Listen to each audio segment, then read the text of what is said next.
Well, I came to know the Lord growing up in a Christian home in Dallas, Texas, and I was in my home and my sister had a YoungLife meeting in the living room, and I heard the presentation of the gospel, and that night I prayed to receive Christ. And the gentleman told me that if I did that, to be sure and tell somebody. So the person I told was my mom. And she immediately got me into Bible memory clubs and Bible studies and really set me on the course to loving Jesus. Linny and I come from different backgrounds. She grew up in the same home until she went to college where we met.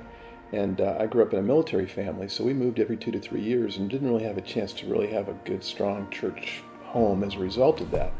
But I became a believer through YoungLife as well. I was 15. It was April 1972. I still remember the message that the counselor gave and accepting Christ that evening. And from that point on, we've been seeking to grow to know Christ better. We moved here 5 years ago. This month is kind of an important month for us. 5 years ago, my husband retired from the Air Force. And also 2 weeks later, that's when our son passed away. So we had moved here away kind of from our Air Force family, and we didn't have a church home at the time. So that first probably 11 months, we really struggled trying to find a church home.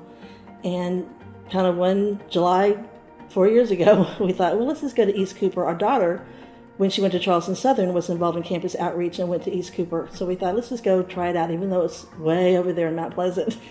And we went that Sunday morning, and we sat there, and you would have thought Buster preached a sermon just for us.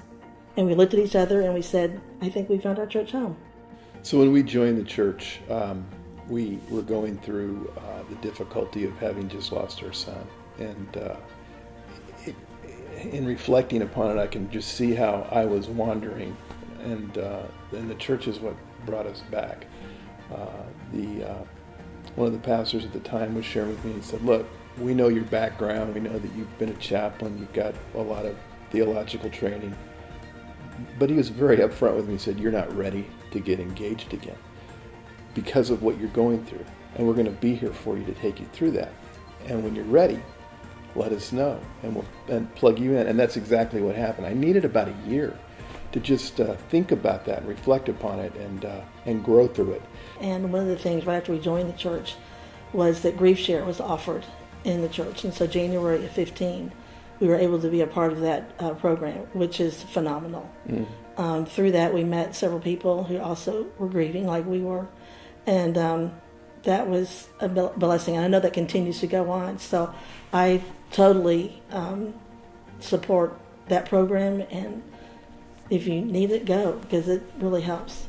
Trials are, they're going to happen. We're going to have trials in this life. I realized that when we lost our son, the one thing I kept coming back to was that God is still faithful. God is still good. Well, I think when you're trying to struggle through loss, as at least in my experience, in our experience, I don't think we ever questioned the existence of God or questioned the faithfulness of God. As we were going through this, a friend of mine lost his son. And as he talked to me, he said, Scott, you need to remember something. You're now a part of a club that no one wants to be a member of.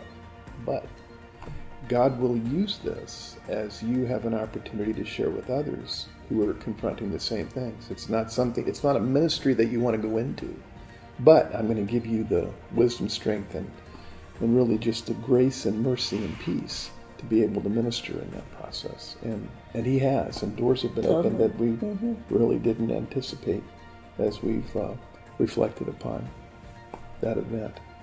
But God is faithful, God is just, God is true, and God is always comforting.